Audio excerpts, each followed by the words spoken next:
Parole de Coëlette, fils de David, roi à Jérusalem.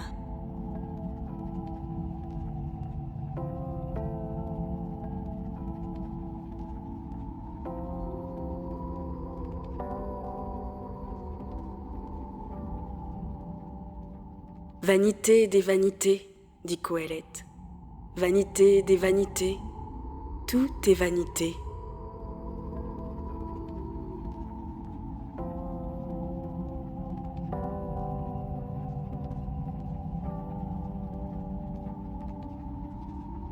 Quel profit y a-t-il pour l'homme de tout le travail qu'il fait sous le soleil? Un âge s'en va, un autre vient, et la terre subsiste toujours. Le soleil se lève et le soleil se couche, il aspire à ce lieu d'où il se lève. Le vent va vers le midi et tourne vers le nord. Le vent tourne et s'en va, et le vent reprend ses tours.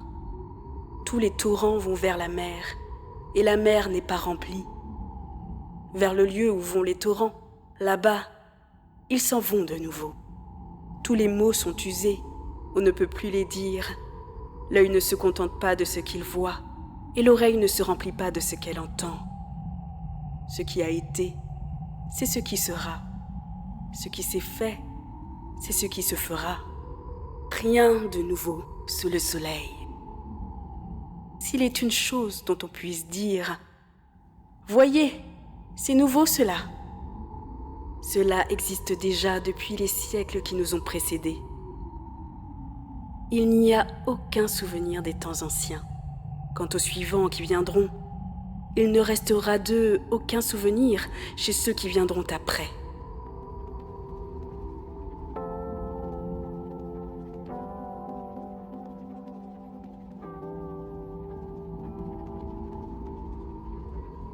Moi, Coëlette, j'ai été roi sur Israël, à Jérusalem. J'ai eu à cœur de chercher et d'explorer par la sagesse tout ce qui se fait sous le ciel. C'est une occupation de malheur que Dieu a donnée au fils d'Adam pour qu'il s'y applique. J'ai vu toutes les œuvres qui se font sous le soleil, mais voici que tout est vanité et poursuite de vent. Ce qui est courbé, on ne peut le redresser. Ce qui fait défaut ne peut être compté. Je me suis dit à moi-même, voici que j'ai fait grandir et progresser la sagesse plus que quiconque m'a précédé comme roi sur Jérusalem. J'ai fait l'expérience de beaucoup de sagesse et de science. J'ai eu à cœur de connaître la sagesse et de connaître la folie et la sottise. J'ai connu que cela aussi, ces poursuites de vent. Car en beaucoup de sagesse, il y a beaucoup d'affliction, qui augmente le savoir, augmente la douleur. Je me suis dit en moi-même, allons, que je t'éprouve par la joie, goûte au bonheur. Et voici, cela aussi est vanité. Du rire, j'ai dit, c'est fou. Et de la joie, qu'est-ce que cela fait? J'ai délibéré en mon cœur de traîner ma chair dans le vin, et tout en conduisant mon cœur avec sagesse, de tenir à la sottise, le temps de voir ce qu'il est bon pour les fils d'Adam de faire sous le ciel pendant les jours comptés de leur vie. J'ai entrepris de grandes œuvres, je me suis bâti des maisons, planté des vignes, je me suis fait des jardins et des vergers, j'y ai planté toutes sortes d'arbres fruitiers, je me suis fait des bassins pour arroser de leur eau une forêt de jeunes arbres. J'ai acheté des esclaves et des servantes, j'ai eu des domestiques, et aussi du gros et du petit bétail en abondance, plus que tous mes prédécesseurs à Jérusalem. J'ai aussi amassé de l'argent et de l'or, la fortune des rois et des États. Je me suis procuré des chanteurs et des chanteuses, et des lys des fils d'Adam, une dame, des dames. Je devins grand, je m'enrichis plus que tous mes prédécesseurs à Jérusalem. Cependant, ma sagesse, elle, m'assistait. Je n'ai rien refusé à mes yeux de ce qu'ils demandaient. Je n'ai privé mon cœur d'aucune joie, car mon cœur jouissait de tout mon travail. C'était la part qui me revenait de tout mon travail. Mais je me suis tourné vers toutes les œuvres qu'avaient faites mes mains et vers le travail que j'avais eu tant de mal à faire. Eh bien, Tout cela est vanité et poursuite de vent. On n'en a aucun profit sous le soleil.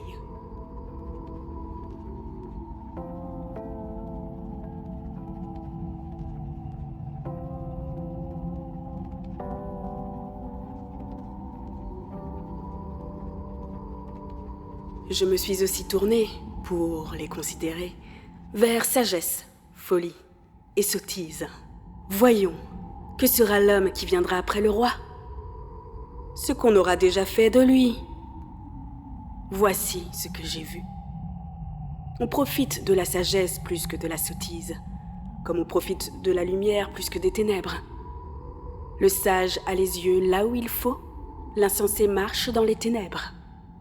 Mais je sais, moi, qu'à tous les deux, un même sort arrivera. Alors, moi, je me dis en moi-même, ce qui arrive à l'insensé m'arrivera aussi. Pourquoi donc ai-je été si sage? Je me dis à moi-même que cela aussi est vanité, car il n'y a pas de souvenir du sage, pas plus que de l'insensé, pour toujours. Déjà dans les jours qui viennent, tout sera oublié. Et quoi? Le sage meurt comme l'insensé. Donc, je déteste la vie, car je trouve mauvais ce qui se fait sous le soleil. Tout est vanité et poursuite de vent. Moi, je déteste tout le travail que j'ai fait sous le soleil et que j'abandonnerai à l'homme qui me succédera. Qui sait s'il sera sage ou insensé? Il sera maître de tout mon travail que j'aurai fait avec sagesse sous le soleil. Cela aussi est vanité. J'en suis venue à me décourager pour tout le travail que j'ai fait sous le soleil. En effet, voici un homme qui a fait son travail avec sagesse, science et succès. C'est à un homme qui n'y a pas travaillé qu'il donnera sa part. Cela aussi est vanité et grand mal. Oui, que reste-t-il pour cet homme de tout son travail et de tout l'effort personnel qu'il aura fait, lui, sous le soleil? Tous ses jours, en effet, ne sont que douleur, et son occupation n'est qu'affliction. Même la nuit, son cœur est sans repos. Cela aussi est vanité. Rien de bon pour l'homme, sinon de manger et de boire, de goûter le bonheur dans son travail. J'ai vu, moi, que cela aussi vient de la main de Dieu. Car qui a de quoi manger? Qui sait jouir, sinon moi? Oui, il donne à l'homme qui lui plaît sagesse, science et joie. Mais aux pécheurs, il donne comme occupation de rassembler et d'amasser pour donner à celui qui plaît à Dieu. Cela aussi est vanité et poursuite de vent.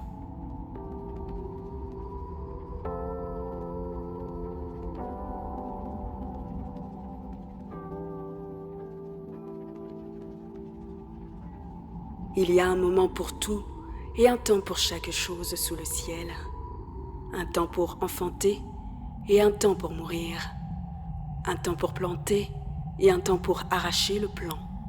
Un temps pour tuer et un temps pour guérir. Un temps pour saper et un temps pour bâtir. Un temps pour pleurer et un temps pour rire.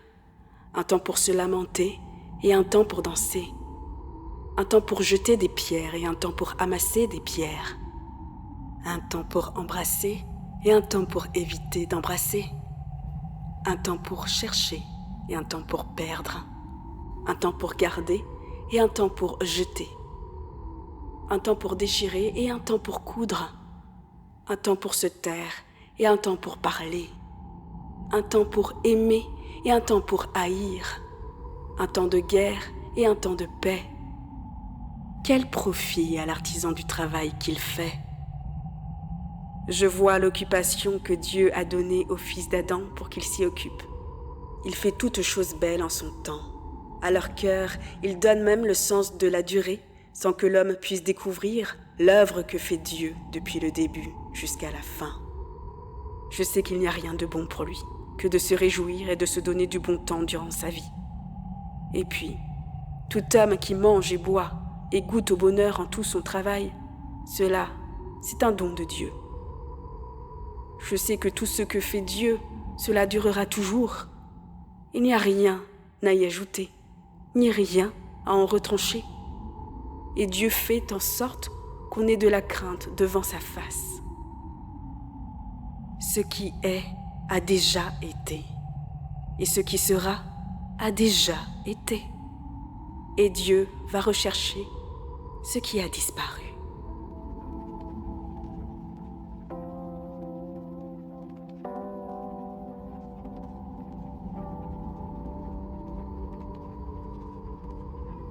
J'ai encore vu sous le soleil qu'au siège du jugement, là était la méchanceté, et qu'au siège de la justice, là était la méchanceté.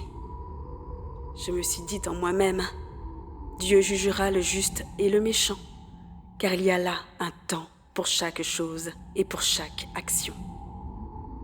Je me suis dit en moi-même, au sujet des fils d'Adam, que Dieu veut les éprouver. Alors on verra qu'en eux-mêmes, ils ne sont que des bêtes. Car le sort des fils d'Adam, c'est le sort de la bête. C'est un sort identique. Telle la mort de celle-ci, telle la mort de ceux-là, ils ont tous un souffle identique.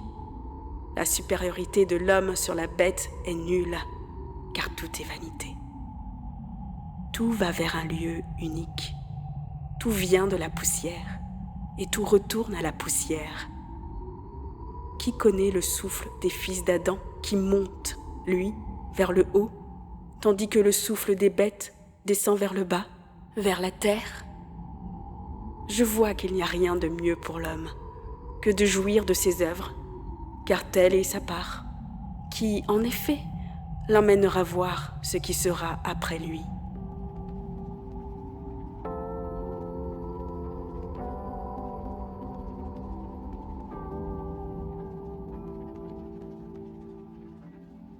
D'autre part, je vois toutes les oppressions qui se pratiquent sous le soleil. Regardez les pleurs des opprimés. Ils n'ont pas de consolateur. La force est du côté des oppresseurs. Ils n'ont pas de consolateur. Et moi, de féliciter les morts qui sont déjà morts, plutôt que les vivants qui sont encore en vie. Et plus heureux que les deux, celui qui n'a pas encore été, puisqu'il n'a pas vu l'œuvre mauvaise qui se pratique sous le soleil.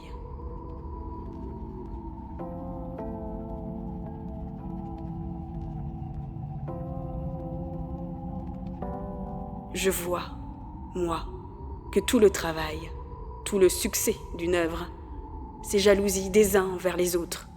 Cela est aussi vanité et poursuite de vent.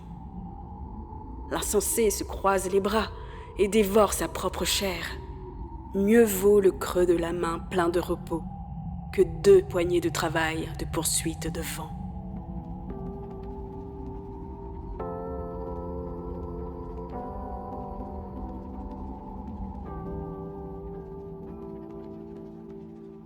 Par ailleurs, je vois une vanité sous le soleil. Voici un homme seul, sans compagnon, n'ayant ni fils ni frère. Pas de limite à tout son travail, même ses yeux ne sont jamais rassasiés de richesse. Alors, moi, je travaille, je me prive de bonheur. C'est pour qui?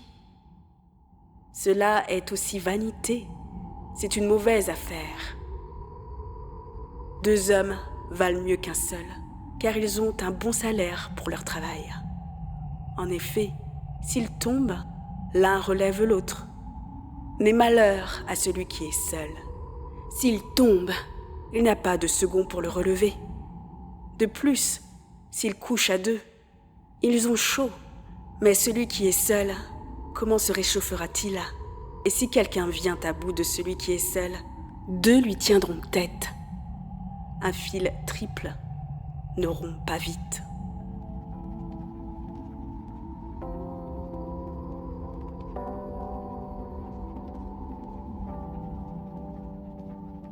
Mieux vaut un gamin indigent, mais sage, qu'un roi vieux, mais insensé, qui ne sait plus se laisser conseiller.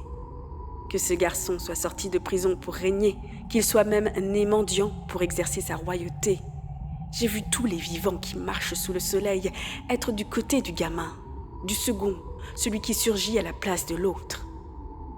Pas de fin à tout ce peuple, à tous ceux dont il est le chef. Toutefois, la postérité pourrait bien ne pas s'en réjouir, car cela aussi est vanité et poursuite de vent.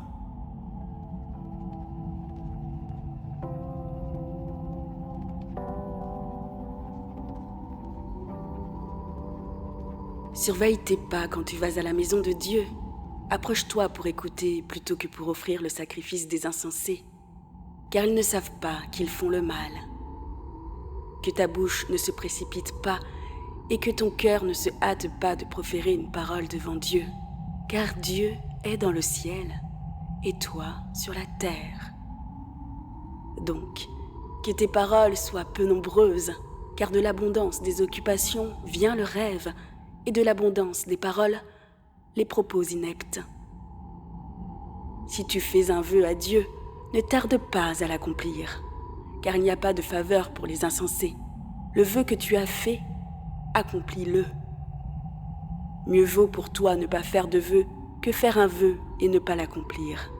Ne laisse pas ta bouche te rendre coupable tout entier, et ne va pas dire au messager de Dieu « C'est une méprise ». Pourquoi Dieu devrait-il s'irriter de tes propos et ruiner l'œuvre de tes mains? Quand il y a abondance de rêves, de vanité et beaucoup de paroles, alors crains Dieu.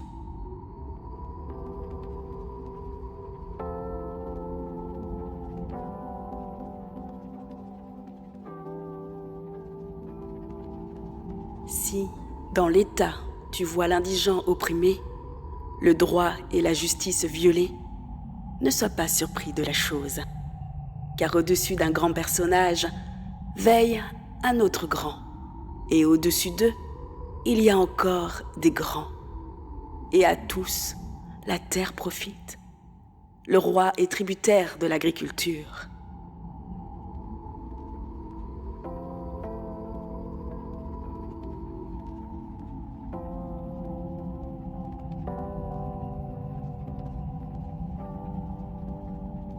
Qui aime l'argent ne se rassasiera pas d'argent, ni du revenu celui qui aime le luxe.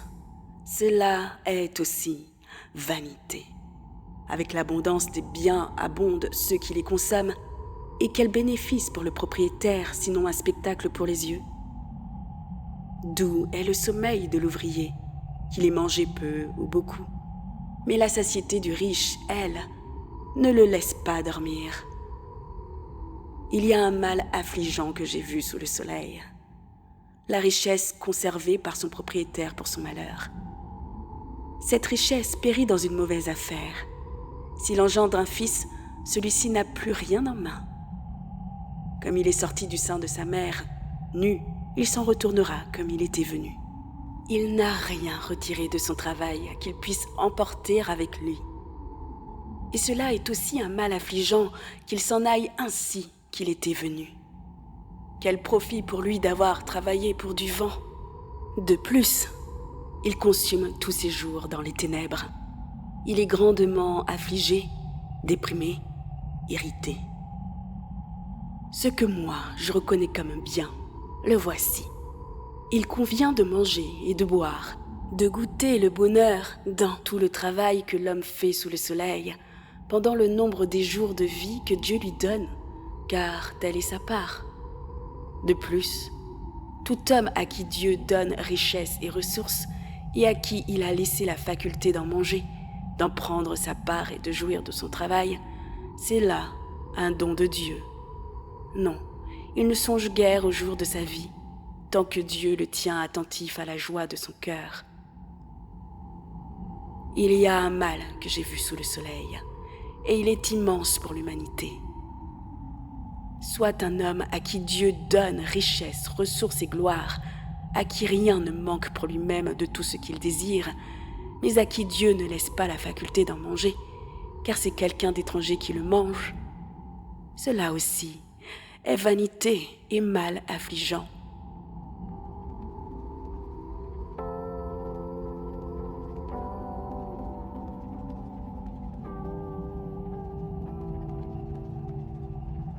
soit un homme qui engendre sans foi et vit de nombreuses années, mais qui, si nombreux soient les jours de ces années, ne se rassasie pas de bonheur et n'a même pas de sépulture.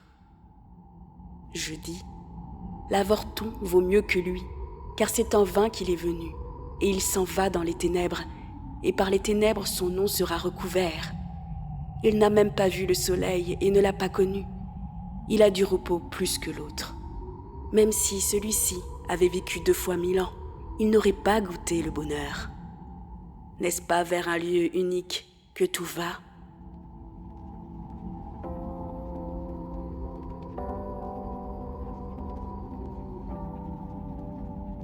Tout le travail de l'homme est pour sa bouche, et pourtant l'appétit n'est pas comblé.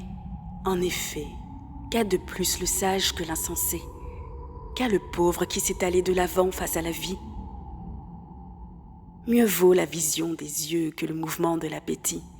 Cela est aussi vanité et poursuite de vent.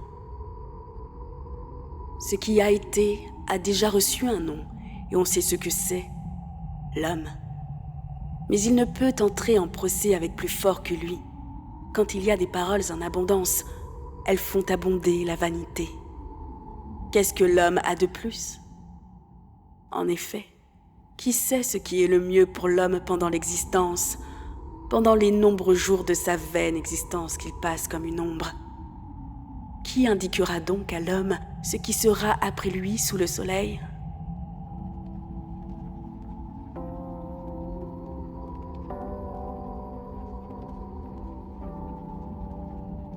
Mieux vaut le renom que l'huile exquise, et le jour de la mort que le jour de la naissance.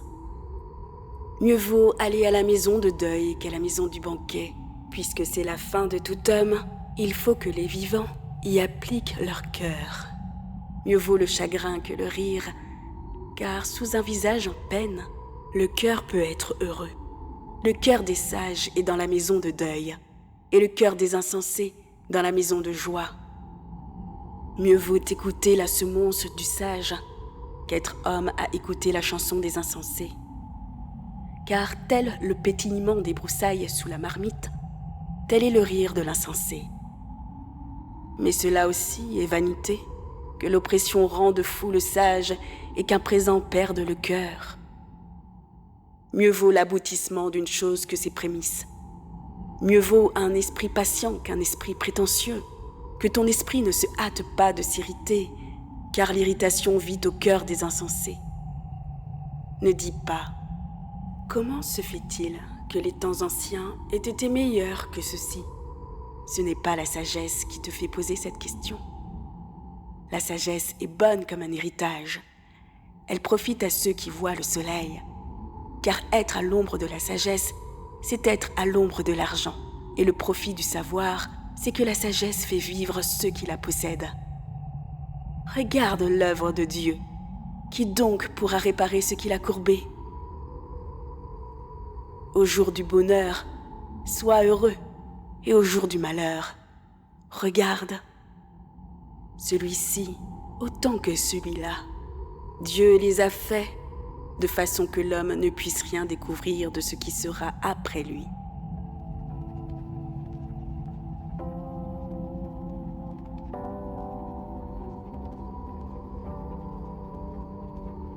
Dans ma vaine existence, j'ai tout vu. Un juste qui se perd par sa justice, un méchant qui survit par sa malice. Ne sois pas juste à l'excès, ne te fais pas trop sage. Pourquoi te détruire ? Ne fais pas trop le méchant et ne deviens pas insensé. Pourquoi mourir avant ton temps ?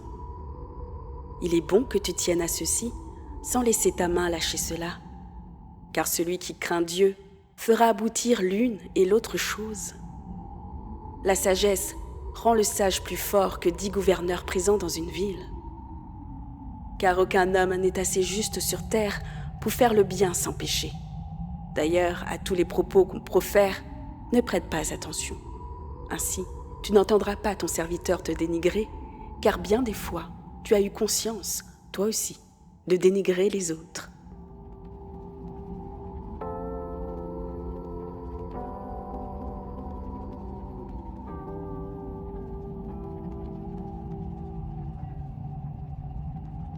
J'ai essayé tout cela avec sagesse. Je disais, je serai un sage. Mais elle est loin de ma portée. Ce qui est venu à l'existence est lointain et profond. Profond. Qui le découvrira? Moi, je m'appliquerai de tout cœur à connaître, à explorer, à rechercher la sagesse et la logique, à connaître aussi que la méchanceté est une sottise affolante. Et je trouve, moi, plus amère que la mort, une femme quand elle est un traquenard et son cœur un filet, ses mains des liens. Celui qui plaît à Dieu lui échappera, mais le pécheur se laissera prendre par elle. Voilà ce que j'ai trouvé, a dit Qoéleth, en les voyant l'une après l'autre pour trouver une opinion. J'en suis encore à chercher et n'ai pas trouvé. Un homme sur 1000, je l'ai trouvé, mais une femme parmi elles toutes, je ne l'ai pas trouvée. Seulement vois-tu ce que j'ai trouvé? Dieu a fait l'homme droit, mais eux, ils ont cherché une foule de complications.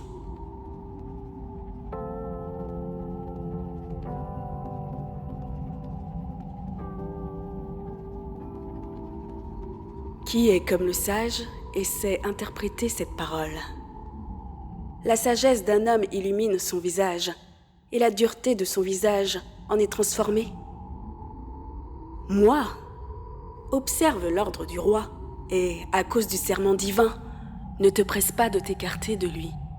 Ne t'obstine pas dans un mauvais cas, car il fera tout ce qui lui plaira. Car la parole du roi est souveraine, et qui lui dira « Que fais-tu » ?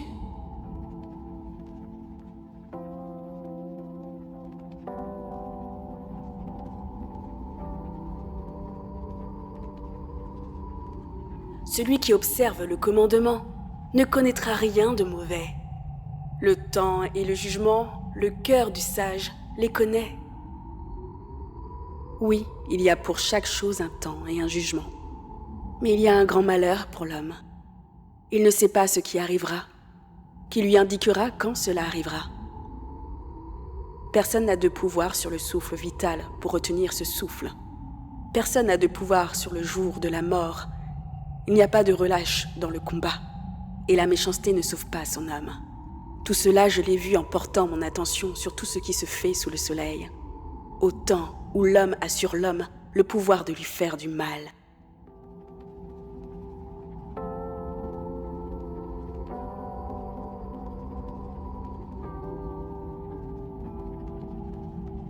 Ainsi, j'ai vu des méchants mis au tombeau. On allait et venait depuis le lieu saint, et on oubliait dans la ville comme ils avaient agi. Cela aussi est vanité.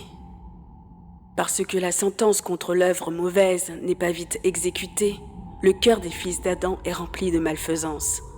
Que le pécheur fasse le mal 100 fois, alors même il prolonge sa vie.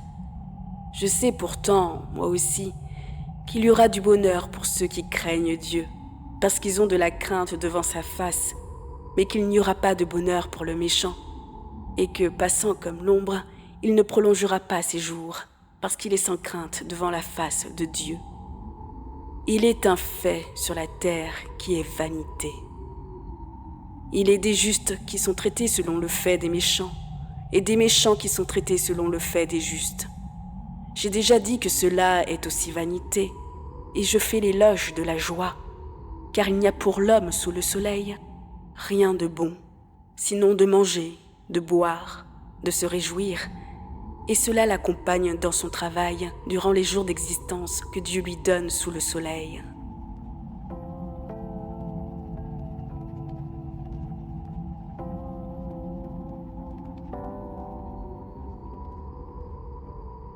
Quand j'eus à cœur de connaître la sagesse et de voir les occupations auxquelles on s'affaire sur terre, même si, le jour et la nuit, l'homme ne voit pas de ses yeux le sommeil, alors j'ai vu toute l'œuvre de Dieu. L'homme ne peut découvrir l'œuvre qui se fait sous le soleil, bien que l'homme travaille à la rechercher, mais sans la découvrir. Et même si le sage affirme qu'il sait, il ne peut la découvrir.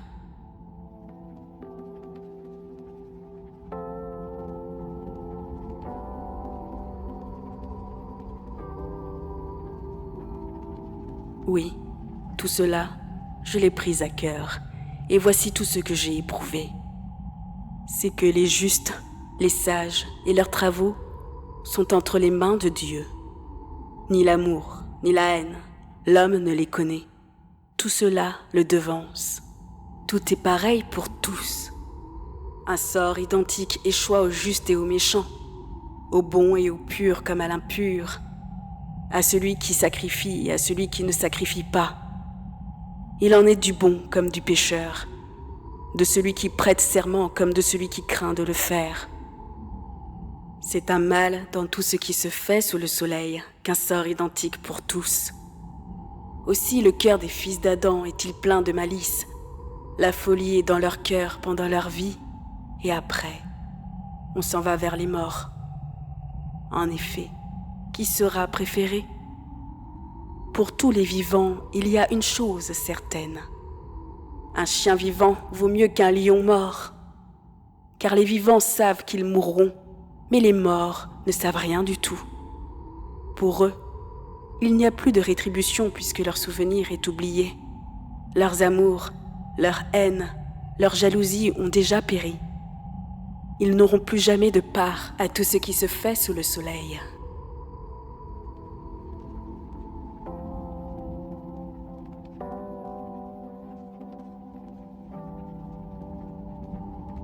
Va, mange avec joie ton pain et bois de bon cœur ton vin, car déjà Dieu a agréé tes œuvres. Que tes vêtements soient toujours blancs et que l'huile ne manque pas sur ta tête. Goûte la vie avec la femme que tu aimes durant tous les jours de ta vaine existence, puisque Dieu te donne sous le soleil tous les jours 20, car c'est là ta part dans la vie et dans le travail que tu fais sous le soleil.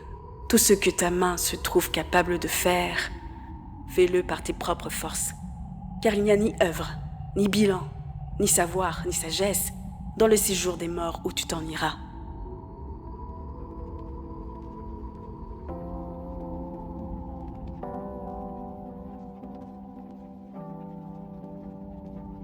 Je vois encore sous le soleil que la course n'appartient pas aux plus robustes, ni la bataille aux plus forts, ni le pain aux plus sages, ni la richesse aux plus intelligents, ni la faveur aux plus savants, car à tous leur arrive heure et malheur.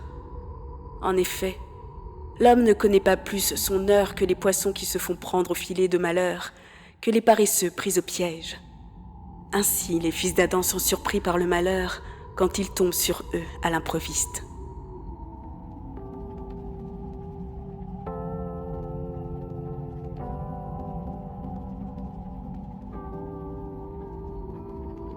J'ai encore vu sous le soleil, en fait de sagesse, une chose importante à mes yeux. Il y avait une petite ville de peu d'habitants. Un grand roi marcha contre elle, l'investit et dressa contre elle de grandes embuscades. Il s'y trouvait un homme indigent et sage. Il sauva la ville par sa sagesse, mais personne ne se souvint de cet indigent. Alors je dis, moi, mieux vaut la sagesse que la puissance, mais la sagesse de l'indigent est méprisée, et ses paroles ne sont pas écoutées. Les paroles des sages se font entendre dans le calme, mieux que les cris d'un souverain parmi les insensés. Mieux vaut la sagesse que des engins de combat, mais un seul maladroit annule beaucoup de bien. Des mouches mortes infectent et font fermenter l'huile du parfumeur. Un peu de sottise pèse plus que la sagesse, que la gloire. L'esprit du sage va du bon côté, mais l'esprit de l'insensé va gauchement. Même en chemin, quand l'insensé s'avance, l'esprit lui fait défaut. Il fait dire à tout le monde qu'il est insensé.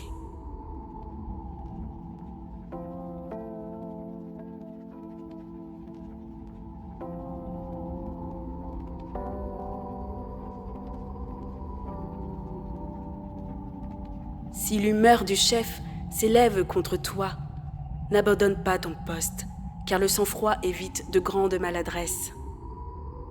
Il y a un mal que j'ai vu sous le soleil, comme une méprise échappée au souverain. La sottise est levée aux plus hautes situations, et des riches demeurant dans l'abaissement. J'ai vu des esclaves sur des chevaux et des princes marcher à pied comme des esclaves.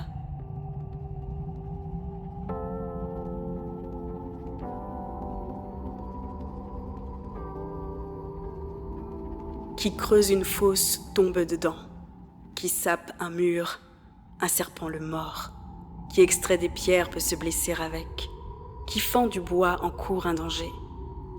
Si le fer est émoussé et qu'on n'en aiguise pas le tranchant, il faut redoubler de force. Il y a profit à exercer comme il convient la sagesse. Si le serpent mord faute d'être charmé, pas de profit pour le charmeur.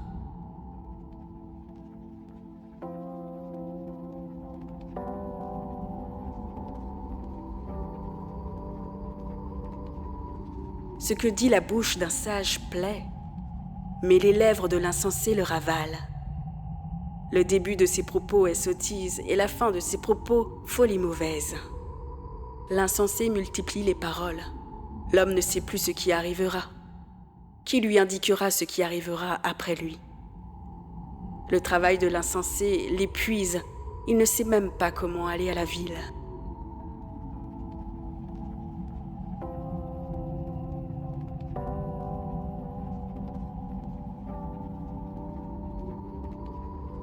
Malheur à toi, pays dont le roi est un gamin, et dont les princes festoient dès le matin. Heureux es-tu, pays dont le roi est de souche noble, et dont les princes festoient en temps voulu pour prendre des forces et non pour boire. Avec 2 bras paresseux, la poutre cède. Quand les mains se relâchent, il pleut dans la maison. Pour se divertir, on fait un repas et le vin réjouit la vie, et l'argent répond à tout. Ne maudis pas le roi dans ton fort intérieur, ne maudis pas le riche même en ta chambre à coucher, car l'oiseau du ciel en emporte le bruit, et la bête ailée fera connaître ce qu'on dit.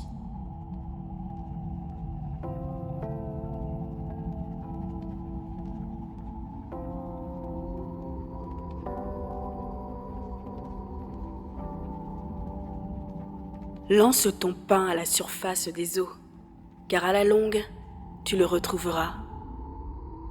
Donne une part à 7 ou même à 8 personnes, car tu ne sais pas quel malheur peut arriver sur la terre. Si les nuages se remplissent, ils déversent la pluie sur la terre. Qu'un arbre tombe au sud aussi bien qu'au nord, à l'endroit où il est tombé, il reste. Qui observe le vent ne sème pas, qui regarde les nuages ne moissonne pas. De même que tu ignores le cheminement du souffle vital, comme celui de l'ossification dans le ventre d'une femme enceinte, ainsi tu ne peux connaître l'œuvre de Dieu, lui qui fait toutes choses. Le matin, sème ta semence, et le soir, ne laisse pas de repos à ta main, car tu ne sais pas, de l'une ou de l'autre activité, celle qui convient, ou si toutes deux sont également bonnes.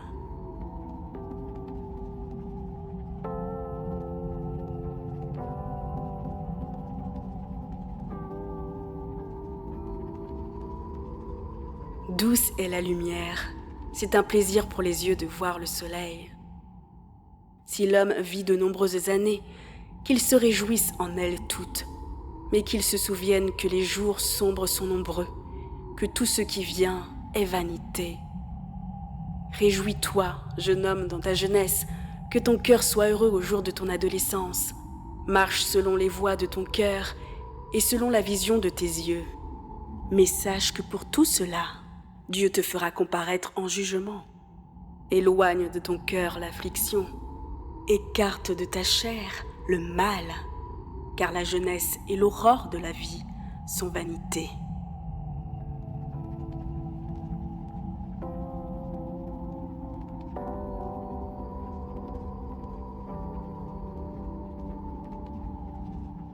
Et souviens-toi de ton Créateur au jour de ton adolescence, avant que ne viennent les mauvais jours et que n'arrivent les années dont tu diras « Je n'y ai aucun plaisir ». Avant que ne s'assombrissent le soleil et la lumière et la lune et les étoiles, et que les nuages ne reviennent, puis la pluie, au jour où tremblent les gardiens de la maison, où se courbent les hommes vigoureux, Où s'arrêtent celles qui meulent, trop peu nombreuses? Où perdent leur éclat celles qui regardent par la fenêtre quand les battants se ferment sur la rue, tandis que tombe la voix de la meule? Quand on se lève au chant de l'oiseau et que les vocalises s'éteignent, alors on a peur de la montée, on a des frayeurs en chemin, tandis que l'amandier est en fleurs, que la sauterelle s'alourdit et que le fruit du caprier éclate. Alors que l'homme s'en va vers sa maison d'éternité, et déjà les pleureuses rôdent dans la rue. Avant que ne se détache le fil argenté et que la coupe d'or ne se brise, que la jarre ne se casse à la fontaine et qu'à la citerne la poulie ne se brise. Avant que la poussière ne retourne à la terre selon ce qu'elle était et que le souffle ne retourne à Dieu qui l'avait donné.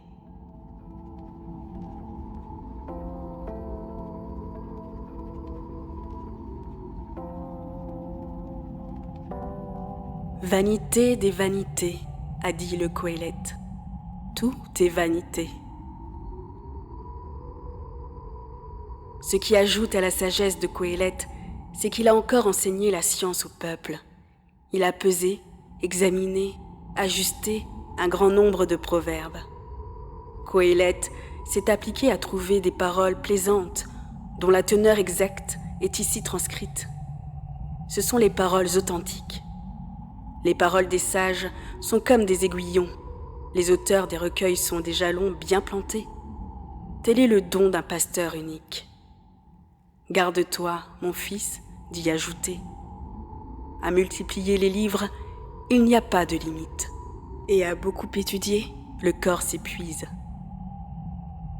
Fin du discours. Tout a été entendu. Crains Dieu et observe ses commandements, car c'est là tout l'homme. Dieu fera venir toute œuvre en jugement sur tout ce qu'elle recèle, de bon ou de mauvais.